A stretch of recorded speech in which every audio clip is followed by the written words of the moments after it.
The 170-pound champion belt isn't a trophy. It's a death sentence that eviscerates legacies. This is the daunting truth of the welterweight champion curse, and the secret reason why winning this belt is the absolute worst thing that can happen to a fighter. Please make sure to like, comment, and subscribe to help a small channel. I want to get to 100 subscribers by the end of May. To tell you of this 170-pound champion curse, we need to start at George St. Pierre. After winning a razor-thin split decision with Johnny Hendricks in December of 2013, GSP retired and vacated his welterweight champion belt. And that is where our story begins. So, who won the belt after GSP? Johnny Hendricks did, and he won the vacant belt over Robbie Lawler. But they would run it back later that same year in 2014, where Johnny Hendricks would lose to Robbie Lawler, and he would have 2 successful title defenses before losing it. And so I'm not going to go into the champion that won the belt off Robbie Lawler. Let's keep looking at Robbie Lawler's career, and this will set the precedent of what the welterweight champion curse looks like. So he lost the belt to Tyrone Woodley in 2016, but then he would get a win almost exactly 1 year later with a decision over Cowboy Cerrone. However, past that, we look at his topology and we see red, red, red, red. What you're about to see is a trend with these welterweight champions, having only 2 wins in 8 years. What a fall from grace. However, that's not too crazy, to be honest. How good was Robbie Lawler ever really? Like, I know it's an old ass defunct promotion now, but like, look at his record in Strikeforce. Like, win, loss, win, loss. Like, what is this? And he only would have some success when he got to the UFC. But you know, he's fighting guys who went to go on to be 19-11 and stuff. And I don't really know these names. Like, who is Bobby Volker? No disrespect to him. And maybe I do know, and someone's gonna get mad at me in the comments. Let's move on to, like I said, the champion who won the belt off Robbie Lawler. Tyrone Woodley. Tyrone Woodley.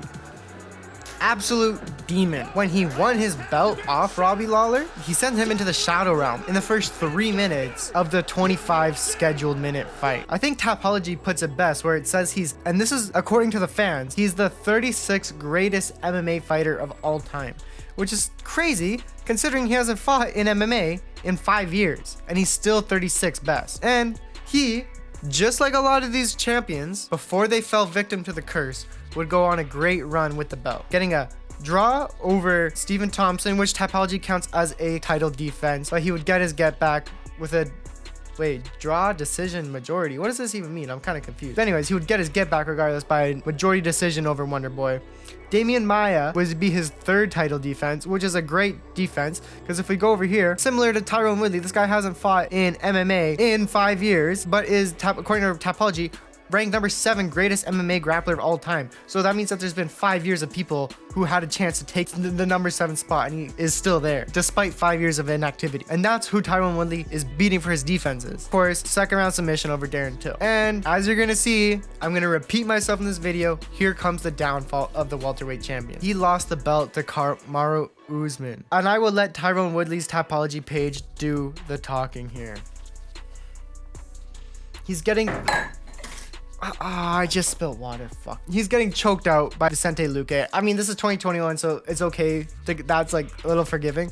But now he's getting knocked out. Wait, this is only last year? I don't even remember this. He's getting knocked out by Anderson Silva in a boxing match on a Jake Paul card. What the hell? Getting knocked out in these celebrity boxing events is crazy, because they typically treat these fights as more sparring matches than they do fights. So I think that really is just testament to Tyrone Woodley's fall from grace. So we have Kamaru Usman. I don't even need to tell you this story. He went from ranked number 1 pound for pound to the head kick KO that we're all familiar with, and I made a video of. I actually made a whole video of this guy's whole career. I suggest go watch that. It's linked down in the description. First line. Lost again to Leon Edwards and had a great fight with Khamzat Chimaev. Probably Khamzat Chimaev's 1st or 2nd hardest fight in his career so far. Just another victim of the welterweight curse. However, when you look on paper, it doesn't look that bad. Once again, I feel like I don't need to explain Kamaru Usman's fall off to you guys. But looking at this doesn't put into words how sad it was, knowing that he was number 1 pound for pound and just one fluke head kick KO. I'm not going to talk about this. We're moving on. Leon Edwards, only 2 losses in the UFC in like 9 years, where he eventually got the belt off Kamaru Usman, defended against him. And then low key, even though there's a green right here, this is a part of the welterweight curse, low key, because Colby Covington in 2023 is a horrible defense. No hype for this fight ever at all. And then lost to Belal Muhammed. And similar to Usman losing the belt in horrific fashion with the head kick KO, Leon Edwards also lost his belt in horrific fashion, getting dumped on his head and split open and just like graped by Belal Muhammed. It was actually a really awesome fight for a Belal Muhammed fight. That is how intense the welterweight curse is, that Belal Muhammed is enacting the welterweight curse so hard that even Belal Muhammad is having entertaining fights. And so after losing the belt, Leon Edwards would go get choked out by Sean Brady, who it's like, Sean Brady is definitely one of the best guys at welterweight, but he's kind of just outside of the mix of like those top guys, you know? So to get done like that by Sean Brady, not horrible, but definitely not a good look. And then the thing about the welterweight curse is it's devastating. You don't just like go on a skid, you get done dirty by the universe, by every fight you have.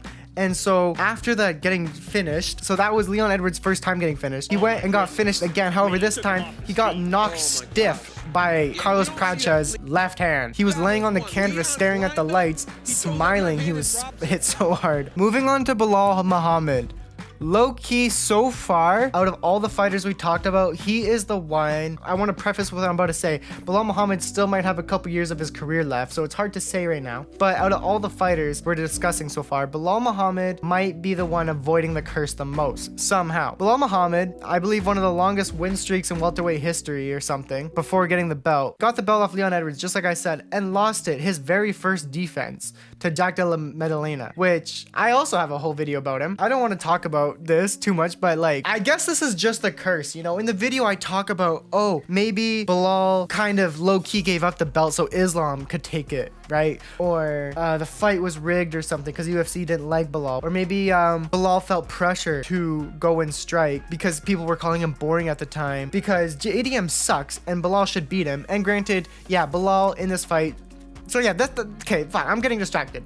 The welterweight curse hitting in this fight is the fact that JDM freaking sucks and Belal neglected the biggest part of his whole game that got him to the belt in the first place, which is his wrestling. He ignored that and decided to strike with Jack Della Maddalena. I can't say his name, fuck. And granted, like I said, when you compare it to the other fighters of having so much red on their record or getting like slimed brutally, this is honestly not the worst way to go out, especially considering that this wasn't Belal at full power using his wrestling, which is his best tool. And even then, Belal still took 2 rounds off JDM and had his face looking like ground beef. Not too much of a victim of the welterweight curse. The only thing that was bad is the fact that he lost to someone who sucks. And then this is kind of what I'm saying about Belal not being the worst victim to the not getting done super dirty by the welterweight curse is he lost, his next loss was to Ian Gary, which that's okay. Ian Gary is literally like one of the best welterweights of all time. He probably will be the best welterweight of all time by the time it's all said and done. Anyways, so as of now, so Belal actually has a fight next month with Gabriel Bonfim, who is an okay opponent, young guy. However, if you lose, it's not going to be that good of a look for Belal if he loses, because who has Gabriel Bonfim won against? You're looking here. Wonder Boy, this is 2025 Wonder Boy, not that good. Randy Brown just lost to Kevin Holland, that's not good. So maybe that will be the welterweight curse if Belal loses to him, which he very well might. And then of course, moving to JDM, he had like an 18 fight win streak, one of the, like, amazing. I don't want to talk about him because like I said, I have a whole video about him, hating on him, but he won the belt off Belal in a weird way, whatever, not going to discredit him. And then obviously lost his first defense to Islam Makhachev, which he literally started crying. Oh my gosh, the welterweight champion curse is so horrifying that it literally had JDM crying in the octagon. One of the most embarrassing losses ever in UFC history. The welterweight curse really hurts. And now 36 hours from recording this, JDM is gonna get slimed by Carlos Pracha. Bro, the welterweight curse actually sucks. This is such a good video. I feel bad for JDM. You win the belt, you cry in your next fight, and then you get slimed brutally by Carlos Pracha, and you get finished for the first time in 10 years. Wow. Belal Muhammed, you finally win the belt and you lose to the worst champion in welterweight history, Leon Edwards. You've never been finished before, and then you go from losing to 2 just okay guys. Kamaru Usman, you go from winning the belt, you go from pound for pound, 5 defenses, to losing to somebody who's absolute definition of mid. And I'm gonna stop right there. Holy crap. what a long, lengthy video. I had a double chin the whole time in it. Fuck, I'm pissed. But anyways, like I said, please make sure to like, comment, and subscribe. I missed a weekend. I was just super busy with stuff going on in my life. I'm back now, though. And I'll see you guys in the next video. Peace.